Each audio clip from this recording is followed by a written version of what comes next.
Muy bienvenido esta mañana. Qué alegría tenemos de poder encontrarnos en un nuevo encuentro en la presencia del Señor. Muy bienvenidos a todos los hermanos que hoy participan y nos acompañan. Muy bienvenido a vos que estás desde tu casa disfrutando esta nueva oportunidad que Dios nos da esta mañana de poder encontrarnos con su presencia. Sabés que es el apóstol Pedro el que se encarga de recordarnos en su primera carta, en el capítulo 2, que Jesucristo es la piedra fundamental, es la piedra angular, es el fundamento sobre el cual se edifica su iglesia. Y aunque hoy solo estamos un puñado aquí, y vos estás en tu casa y muchos otros están en distintos lugares, podemos sentirnos pueblo, podemos sentirnos su iglesia, podemos sentirnos uno en el Señor a través de su Espíritu.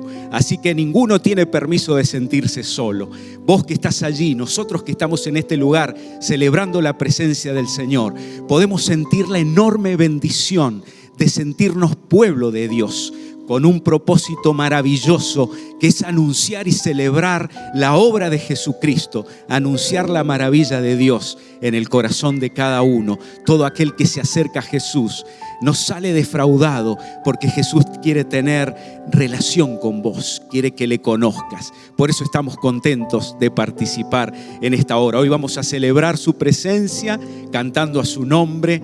Vamos a estar atentos a lo que el Señor tiene para decirnos a través de su palabra. También vamos a tener un momento especial participando de la cena del Señor. Lo vamos a hacer simbólicamente, no lo vamos a hacer físicamente, pero en ese lugar que vos estás, espero que esté todo preparado para hacer memoria de la obra de Jesús.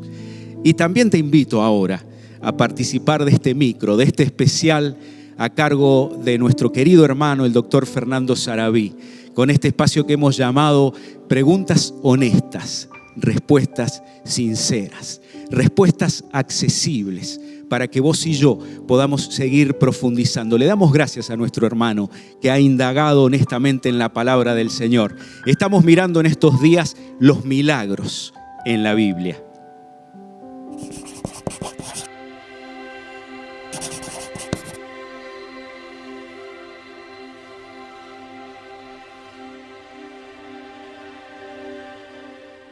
Hola hermanos y amigos, continuamos en esta semana con el tema que habíamos tomado la semana pasada, que eran los milagros.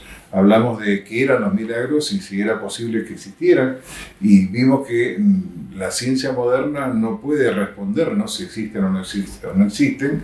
El tema fundamental es saber si existe Dios o no existe Dios. Si uno cree que existe Dios, entonces los milagros pueden existir. Si uno no cree que existe Dios, entonces tiene que desechar la existencia de los milagros. Es interesante que la Biblia, en toda su extensión, en realidad no tiene muchísimos relatos sobre milagros. Hay grandes extensiones de la Biblia, capítulos y libros enteros inclusive, que transcurren sin que se mencione ningún milagro. Hay 3 etapas de la historia de la salvación que narra la Biblia donde encontramos muchos milagros.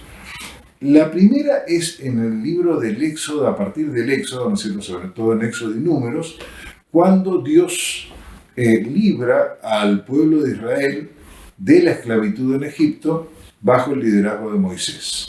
Entonces ahí encontramos una serie de milagros, primero los prodigios que Dios hace para que el faraón deje salir al pueblo de Israel, y luego una serie de cosas que ocurren en la peregrinación del pueblo de Israel en el desierto. En segundo lugar, durante el ministerio de los profetas Elías y Eliseo, allí en el libro de Primera y Segunda Reyes, encontramos también una serie de acontecimientos milagrosos obrados por estos profetas. Y en tercer lugar, y más importante para nosotros, es en los evangelios, en la historia de Jesús. Desde el nacimiento de Jesús hasta la resurrección de Jesús, y en todas las cosas que Jesús hizo durante su estadía acá en la tierra, durante su ministerio terrenal. Es importante en esta etapa, digamos, de la revelación definitiva de Dios a través de Jesucristo, el propósito de estos milagros. Una de las palabras griegas para milagro es semeion, que tiene que ver con una señal de la presencia de Dios, una señal del poder de Dios. Entonces, estos milagros no son milagros que ocurrían simplemente para impresionar a la gente, sino milagros que ocurrían, por un lado, para hacer el bien a muchos, por ejemplo, los milagros de sanidad o la alimentación de miles de personas, sino también para que la gente reconociese que Jesucristo era el Hijo de Dios y que era el Salvador del mundo. Entonces, en realidad, el propósito de las señales, de estas señales en los evangelios, es muy concreto, aparte de producir un beneficio inmediato a quienes lo recibieron, que se curaron, pero seguramente después murieron, ¿no es cierto? Pero lo importante era, por un lado, producir ese beneficio, pero más que nada, que la gente viera que Jesucristo era verdaderamente el Hijo de Dios. Es interesante que el Evangelio de Juan relata relativamente pocas señales de estas que hizo Jesús. De hecho, son 7. Son unas pocas señales muy bien elegidas, que obviamente no eran las únicas que conocía Juan, sino que cada una de ellas, no tenemos tiempo para verlo, tiene un significado muy profundo. Y dice Juan, al final del Evangelio, en realidad el capítulo 20, versículos 30 y 31, aclara esto: Jesús hizo muchas otras señales milagrosas en presencia de sus discípulos, las cuales no están registradas en este libro, pero estas se han escrito para que ustedes crean que Jesús es el Cristo, el Hijo de Dios, y para que al creer en su nombre tengan vida. Este es el propósito de las señales de Dios y sigue siendo el propósito de las señales de Dios para nosotros hoy. El testimonio de la persona, la obra de Jesucristo y la salvación que Él trajo a nosotros. Vamos a continuar en la próxima semana pensando si hoy pueden ocurrir milagros, ocurren milagros hoy, que podemos decir a partir de lo que enseña la palabra de Dios. Que Dios nos guarde, bendiciones y hasta la próxima semana. Estamos invitados todos a este culto de adoración a Dios. Sean todos muy bienvenidos. El que nos invita es el Espíritu Santo. Y los hijos de Dios nos reunimos a reconocer y a declarar que tenemos un Dios de amor, un Dios poderoso, un Dios de misericordia, un Dios que mostró la plenitud de su amor en la persona de Cristo Jesús. En Jesús tenemos salvación, tenemos vida eterna, en Jesús tenemos vida abundante. Y Él se entregó voluntariamente por nosotros. Hoy tenemos muchas ganas de orar y cantar al Señor. Dice la palabra acerca de Jesús que Él no consideró su naturaleza de Dios, ser igual a Dios, como algo a que aferrarse. Por el contrario, se rebajó voluntariamente, tomando naturaleza de siervo y haciéndose semejante a los seres humanos. Y al manifestarse como hombre, se humilló a sí mismo y se hizo obediente hasta la muerte, y muerte de cruz. Por eso Dios lo exaltó hasta lo sumo y le otorgó el nombre que está sobre todo nombre, para que ante el nombre de Jesús se doble toda rodilla en el cielo y en la tierra y debajo de la tierra, y toda lengua confiese que Jesucristo es el Señor, para gloria de Dios Padre. Amén. ¿Tenés ganas de alabar al nombre del Señor? Dale un aplauso a aquel que vive y reina. Vamos a decir que es alabado, que es adorado. Solo a su nombre cantamos.